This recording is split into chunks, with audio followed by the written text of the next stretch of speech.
So here we are. It's November 3rd, 2024, and we are here to meditate, to create more peace on this planet.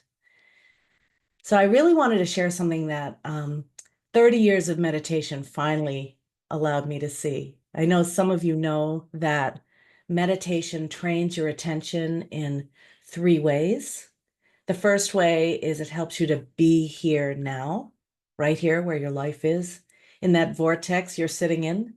With everything swirling around you, meditation helps you to be right here. The mind travels into the past or future, into other people's business, into God's business. But it's nice to be right here where your life actually is, where you're breathing, where your body is.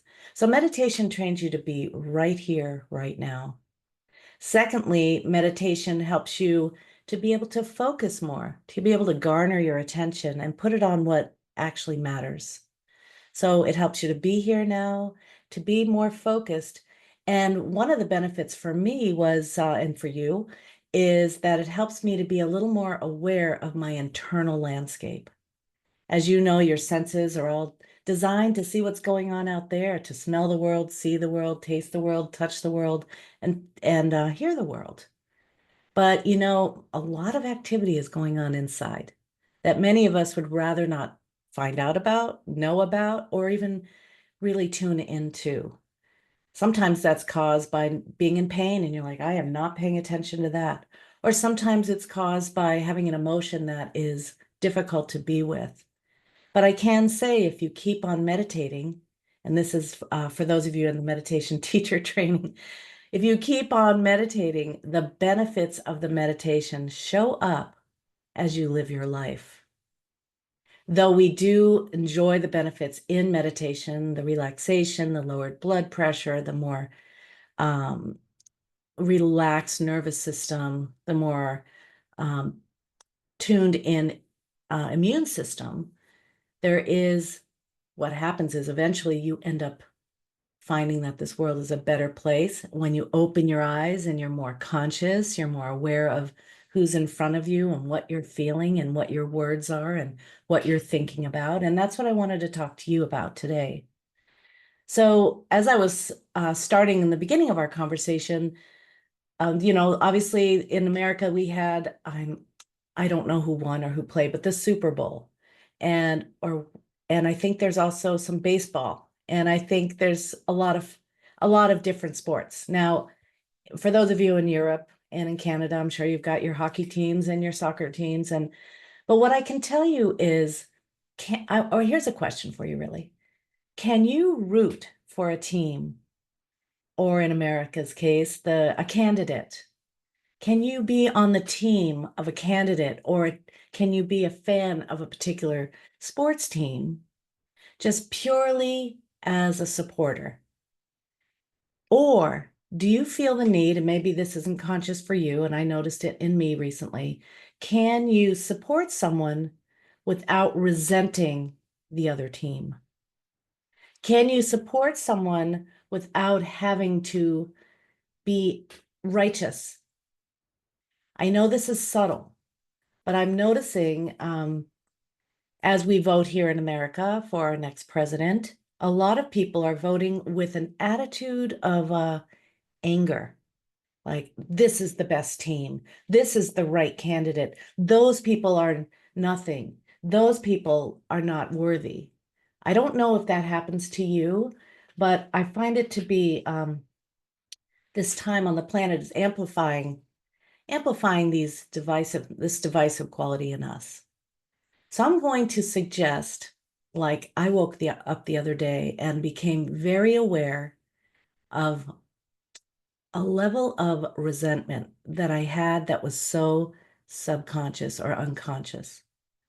It wasn't about anyone that's running for president here or any sports team, but I could find that there was a level of anger that was not conscious to me.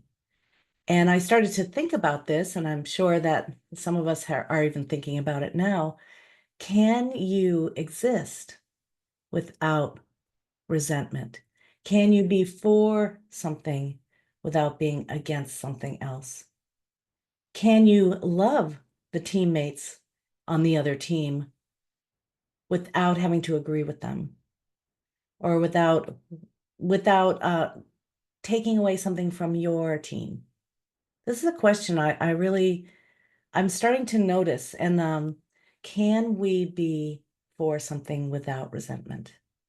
Now, resentment's subtle, isn't it? It's a subtle energy in the body. It maybe makes you feel righteous or strong, or that there wouldn't be any justice without resentment. But I can tell you that after living with this, because it happened to me, I think it was last week, I woke up, or no, the other day, and I woke up thinking, gosh, where is this from? And do I even need it? So I looked up the word resentment, and it's of course, returning to, and sent is from the word verb sentir in French. I'm sure I'm not pronouncing it correctly, but to feel again. In the Buddhist tradition, there is, they call it the two darts of suffering. The first dart is whatever injury there may be. Maybe you feel offended by someone. Maybe you feel, well, it's just maybe you feel injured in some way, emotionally or physically. And then you add the second dart, which is hanging on to it and beating yourself up again, or returning to the injury and making a big story about it. So I think if we can all try to do this, I'm trying to do this. I'm aiming to do this. Anytime I see a little bit of resentment creeping up, I'm trying to be for something without being against anything. It's such a beautiful way to live. And I know we're all here because I said, hey, come join us for a little peace. And so that's what I think we're here for is, can we be for something without being against something? It's simple things like a sports team or a particular cause in your community. So I suggest that you try it on. I'm trying it on, and I'm finding there's a lot more peace. There's a lot more peace available, and it's available for you too. So I invite you to think about that. When you're for something, can you do it without being against anything? Because everything is happening here, right now. I wanted to share something else that I found to be really important. I was teaching a friend of mine this. Most of my friends, I don't teach, but she asked me to help her, so I did. And I worked for many years with a woman named Byron Katie, and some of you know who she is. She does this practice called the work, which is asking 4 questions to really undo the ties that bind you with your thinking. And she also teaches something that is called 3 businesses. There are 3 kinds of business. And she suggests that, you have your business, what you eat, who you pray to, what you do with your day, how you wake up, how you eat, how you think about me, how you think about the world, how you walk in the world, what you choose to do with your life. That's all your business, right? What you're doing with your life. Then there's my business or other people's business, who they vote for, what they eat, who they pray to, what they do with their lives, what they're thinking about you, how they behave in the world. That's their business. So there's your business, that there's everybody else's business, and then there's God's business. If you believe in God or the creator of any kind, God's business is really about, is it going to be sunny today? Am I going to live another day? Am I going to be healthy? Is today going to provide for me opportunities for awakening? So, and maybe even who's going to be president? That would be God's business. Who's going to win the World Series? That'll be God's business. Who's going to win the playoffs? That's God's business.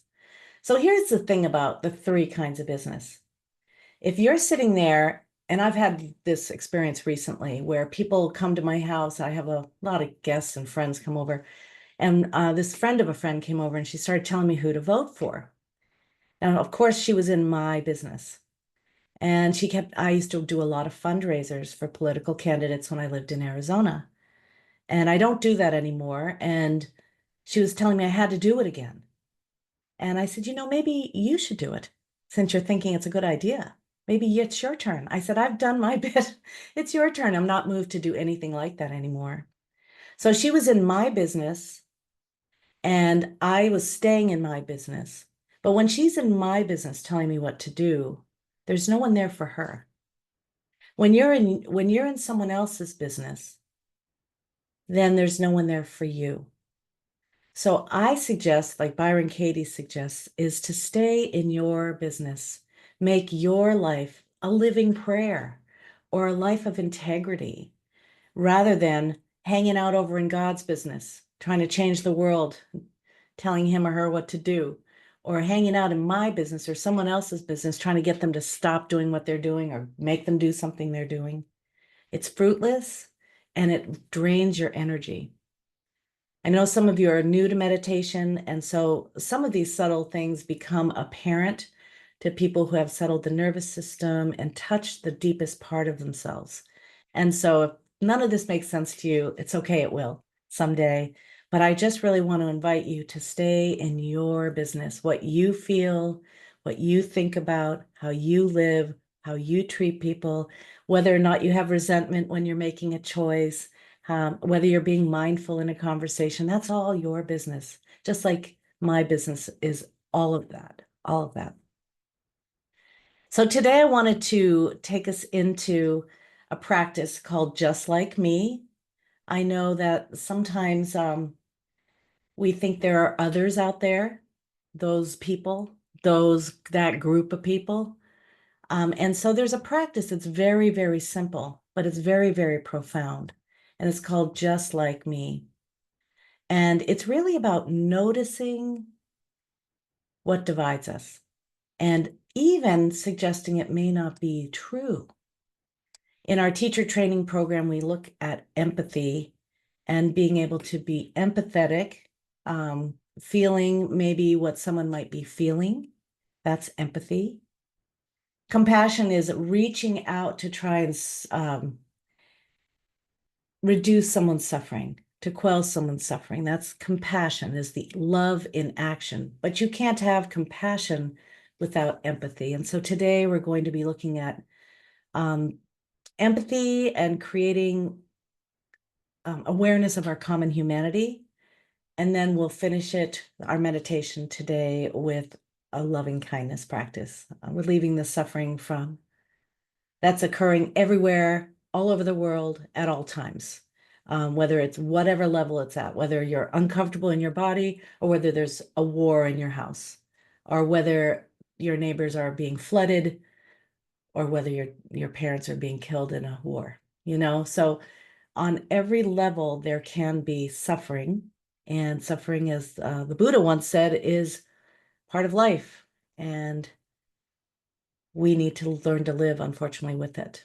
So hopefully we can reduce our suffering and everyone else's by wishing people well, praying for people, praying for ourselves, handling sort of the ignorance that we live with, and we all live with it. Not one person's more ignorant than another. So this is a practice where we'll start with mindfulness. Mindfulness means paying attention to what you're doing while you're doing it, being right here, right now. And then we'll move into meditation. And meditation is a practice of settling the nervous system, turning your attention inward, and focusing on a particular object. Meditation can mean a variety of things to a variety of people, and there's so many ways to meditate. So today I'm going to just give you the basics, the 5 essentials, which is first, it's okay if you get distracted and drift off to another time and place. Your job is to come back here when you can, when you remember that you're meditating here, and just come back again and again. Secondly, be kind to yourself. We are not going to spend any bandwidth of attention on beating ourselves up. It's just not going to, it doesn't help you in any way get yourself anywhere. It doesn't make you more spiritual, just like beating someone else up. It doesn't make anyone having a better experience. So thoughts are okay. Be kind to yourself. Let go of expectations, even if you've done this practice before, although I looked it up and I see I had taught it in 2021, so most of you weren't here. And so let the experience be like the first time. Let's treat it like a beginner. You're a beginner. This meditation is new. This moment is new.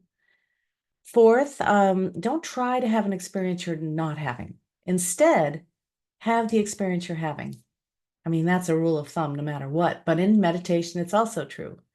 Have the experience you're having, rather than trying to will a certain love or compassion for someone. Just notice what happens when we do this practice. And lastly, the meditation is going to be about 20 minutes, and I urge you to stick with the practice. It only works if you do it, not if you think about it, not if you're doing something else while you're here. So meditation only works if you do it, okay? Shay, do you see, and I want to thank Shay for being here. Shay is in the teacher training program, and also she's helping me today. And I want to see, I'm not reading the chat now. Is there any question before we begin that you see? Oh, you're muted, so I'm going to ask you to unmute.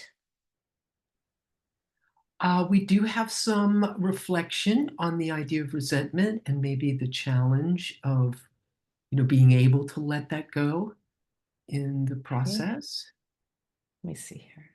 So I sometimes feel resentment. I'm not sure I can love them a little harder, but when I catch myself, I try to remember that both sides have good qualities and I need to stay open to hearing all sides. Well, listen, what about this? What if you separate the person from their actions? Just for this practice, what if you separate the person from their actions?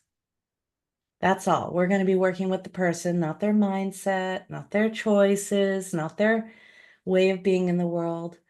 We're going to work with the person, not the mindset. Okay. Thank you, Shay. Appreciate that. Yes, sure.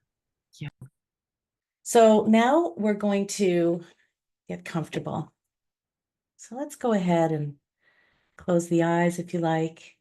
You can also do this with your eyes open or gazing downward.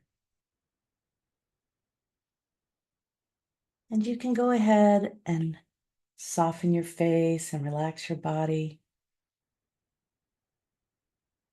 And throughout this practice, you're going to remain relatively still. But if you need to shift your posture or scratch an itch, you can do that. And as you sit here with your eyes closed or your gaze lowered, you can begin to invite some deeper breaths through the nose.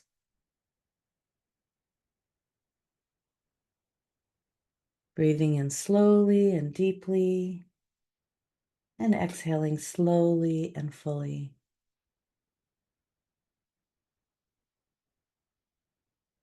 Giving yourself 3 long, slow, deep breaths at your own pace.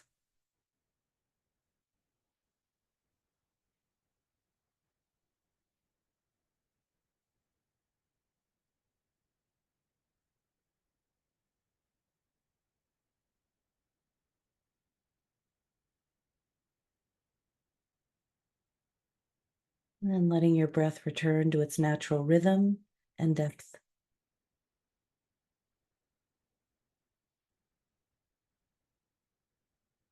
And throughout this practice, you're going to breathe naturally. No need to control or regulate your breathing.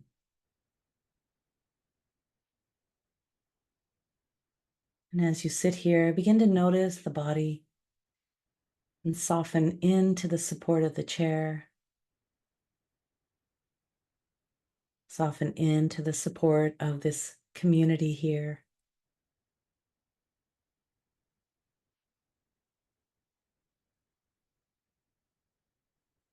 Soften into the support of the earth.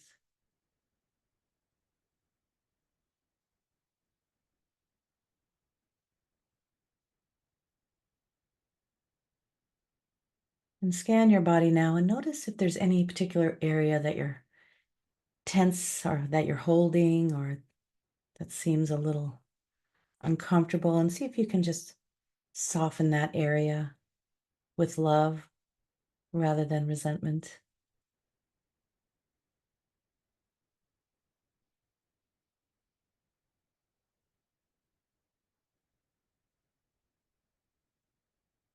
And as you sit here mindfully, begin to notice the sounds around you.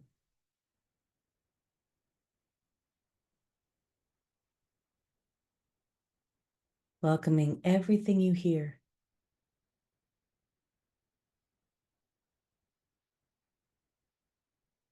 even tuning into the sound of the sounds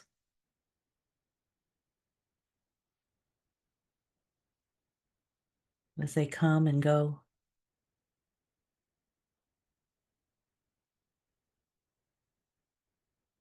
Letting go of any judgment about what sounds you like or don't like.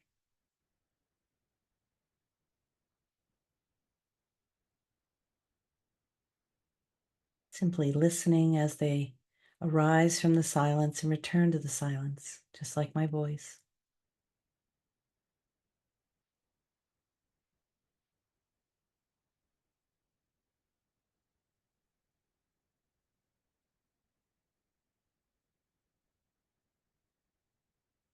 And bringing your attention to notice the feeling scape, the sensation scape of the body as the breath moves in and out of your nostrils. Noticing the way the body responds to the inhale and the exhale.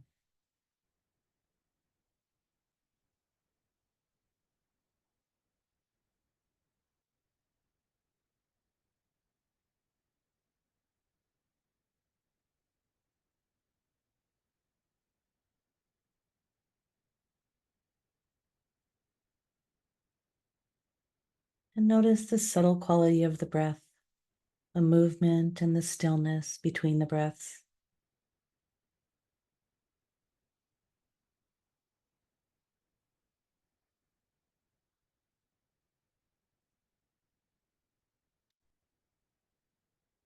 As you pay attention to the breath, you may notice it changes.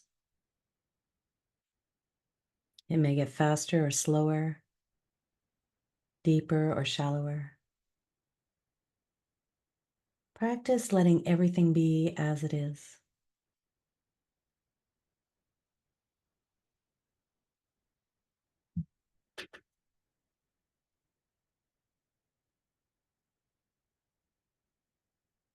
So this first practice is called Just Like Me. Remind ourselves that humans all around us are experiencing the full range of joys and challenges of being human, just like you. So I invite you to bring someone into your awareness. Could be someone here that you see on the screen, or someone you've been thinking about, or someone you've been watching on media. See them in your mind's eye.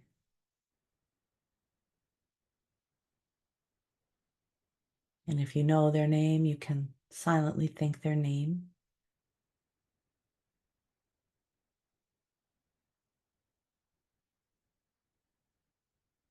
You can silently say to yourself, I am aware of this person.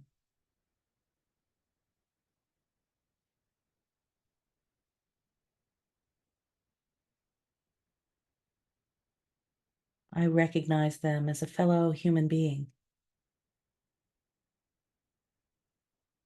on this planet, just like I am.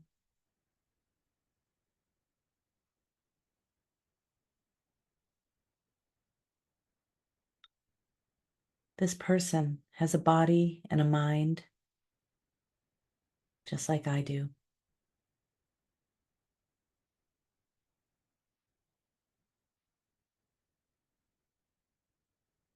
At some point in their lives, they've been sad, angry, disappointed,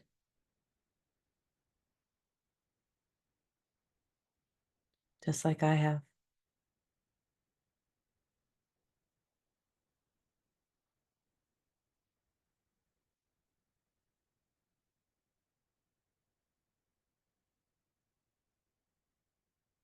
This person, at some time in their life, has experienced physical and emotional pain and suffering.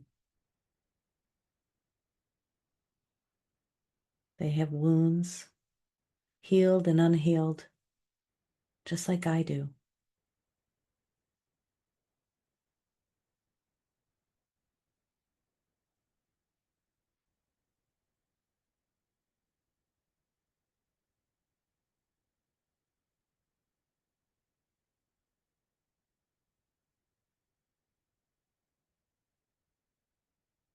This person wishes to be free from pain and hardship, just like I do.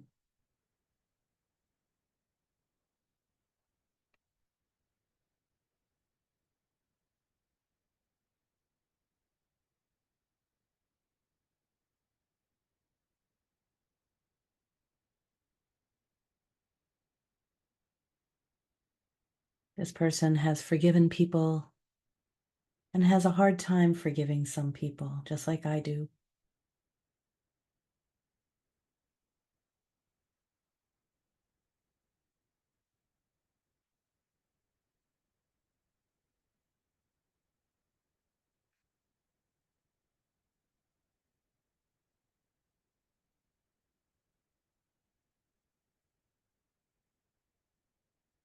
This person has experienced many joys, many times of inspiration and happiness,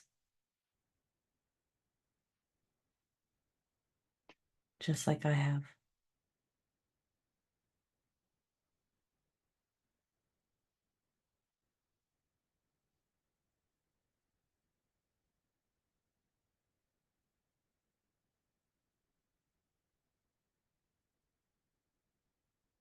This person wishes to be healthy and loved,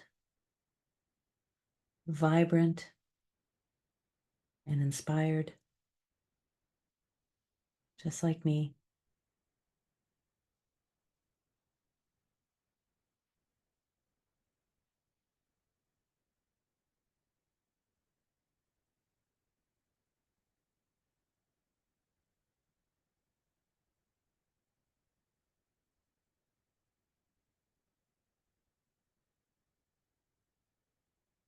This person wishes to be seen and heard without judgment,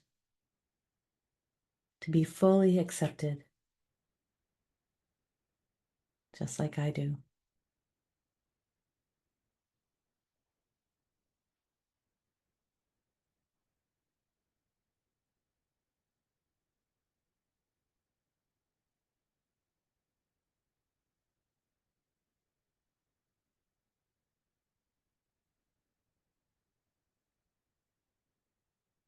This person wishes to be happy,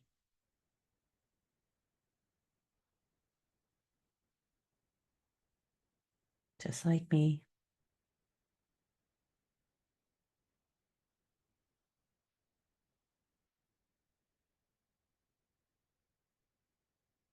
Now allow some wishes to arise for the person you identified. I wish for this person to have the strength and the resources to navigate whatever difficulties they face.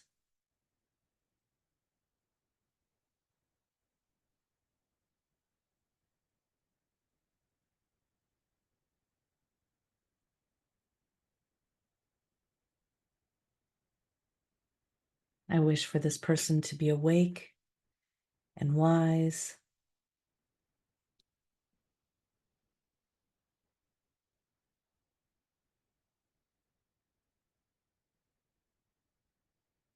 and I wish for this person to be free from pain and suffering, from turmoil and strife.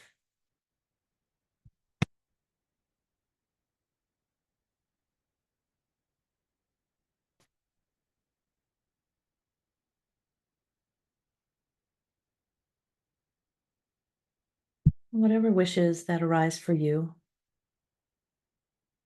from your generous heart, you can silently express them now.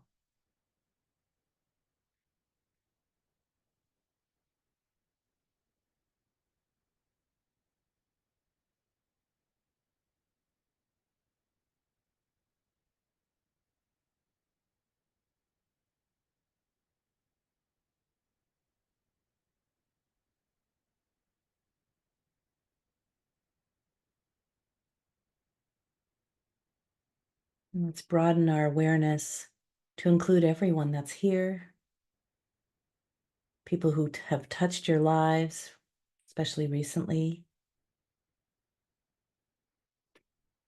or those from your past. or those who have passed.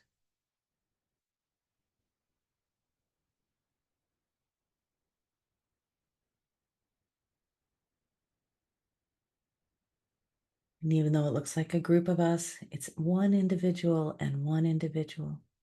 So may you be happy.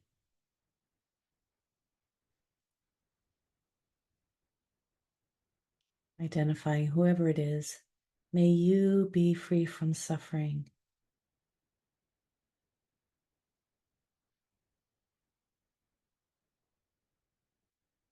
May you feel expanded and loved.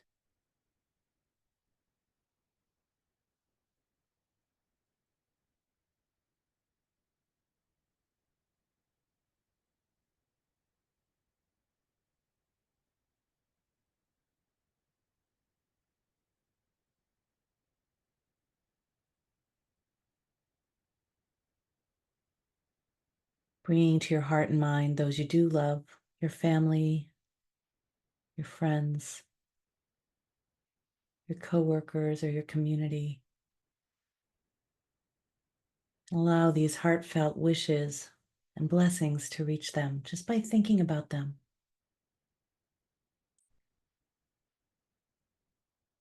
May you be happy.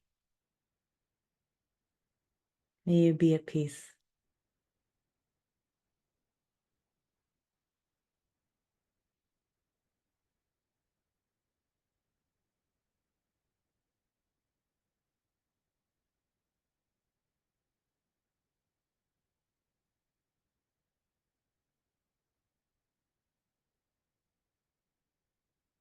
Let the light of love reach whomever you think of or care for.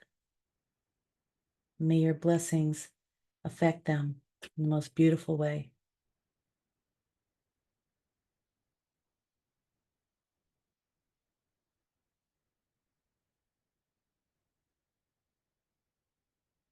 And now bring to your heart and mind someone that you might be in conflict with.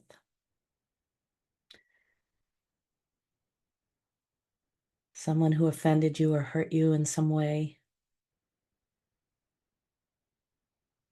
And see if you can see them as equal to you, with every right to be here on this planet as you have.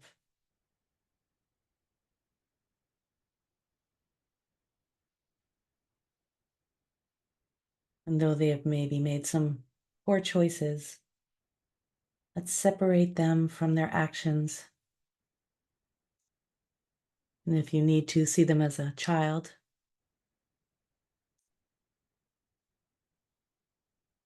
And if it's easy enough,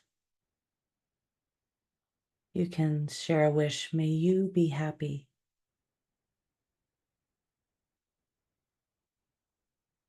May you be free from suffering.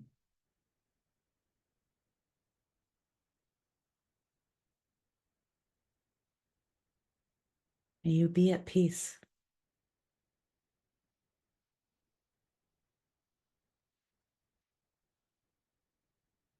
If there's any resentment in your heart right now, see if you can let that go as you move right to love.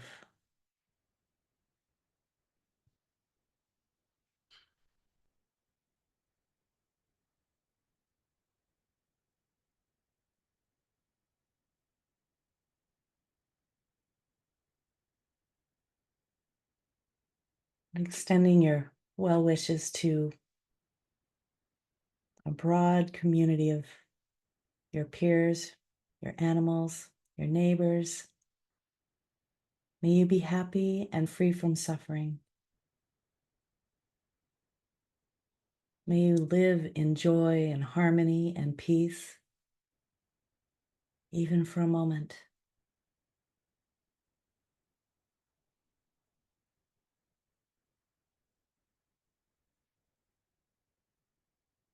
Using your own words, you may notice on the screen of your mind a variety of people coming for the blessing of your love.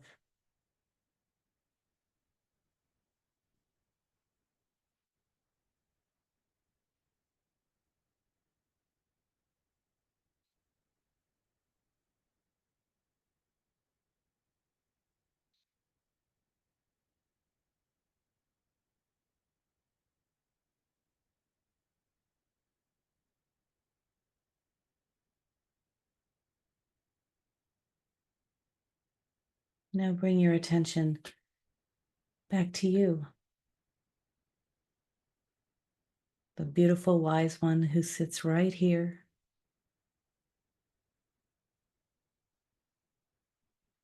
With the same sincerity you may have offered your community, you can bring it back to you. May I be free from suffering.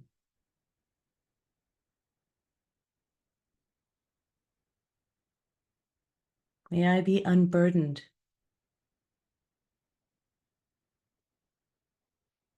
Unburdened from hatred or anger or pain.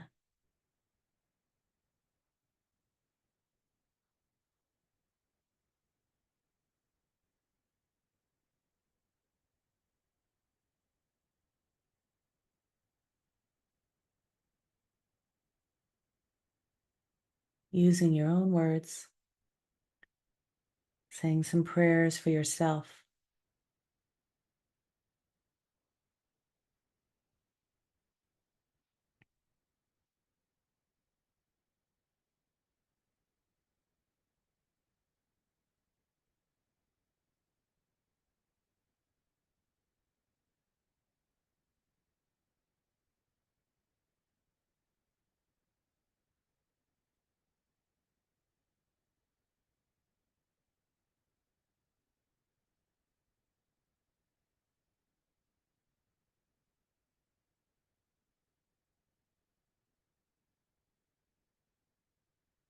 Though I don't know what's going to happen next, may I feel joy anyway.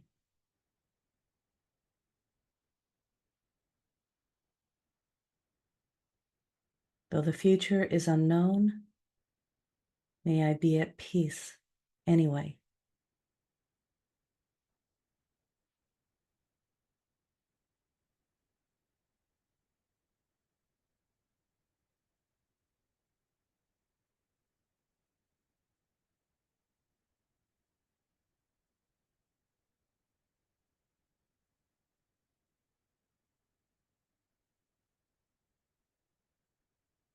So let's spend a few moments together in silence, being present to what is here now, whatever emotions are here, sounds, sensations.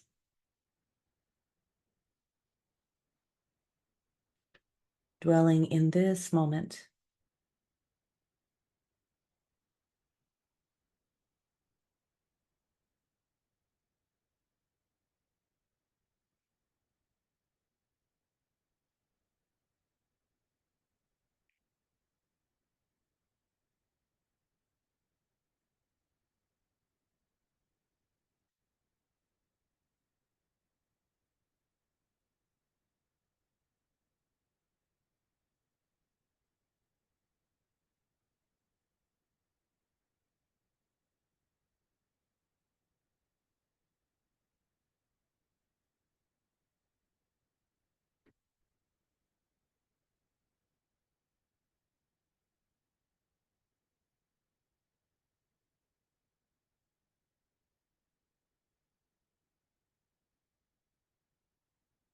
Now, as we come out of the meditation, it's important to remember to come out slowly, even if you don't think you went very deep. So I invite you to sit here with your eyes closed as you deepen your breath.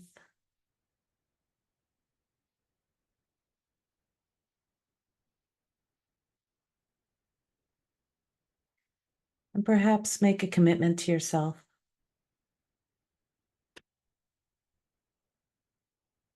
to be open-hearted and open-minded,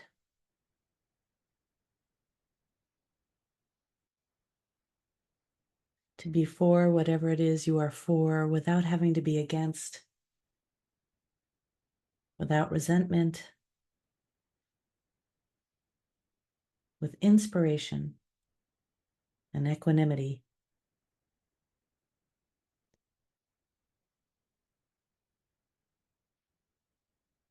And before you open your eyes, I'm going to read you a poem I sent in the newsletter. If God invited you to a party, if God invited you to a party and said, Everyone in the ballroom tonight will be my special guest. How would you then treat them when you arrived? Indeed, indeed.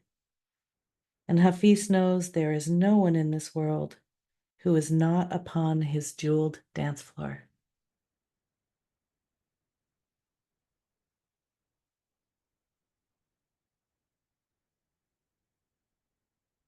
I invite you to deepen your breath just a little bit and maybe take some stretching into the space around you, wiggling your fingers and toes.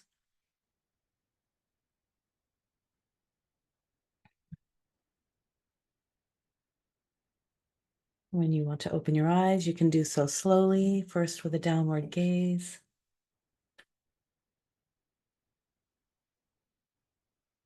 Letting the light in. And when you feel like opening your eyes all the way, you can do that. Take a moment to appreciate yourself for being here, for being the ripple of peace, for being on the peace team, for your effort and your willingness to be here. And if you want to open your eyes and gaze at the screen and honor those of us who have joined you in your practice, you can do that.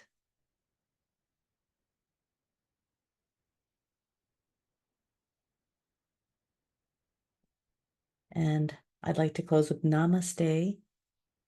It's a way of being in the world where the light in you and the light in me are the same, and noticing that and honoring that no matter what it looks like on the outside. So namaste.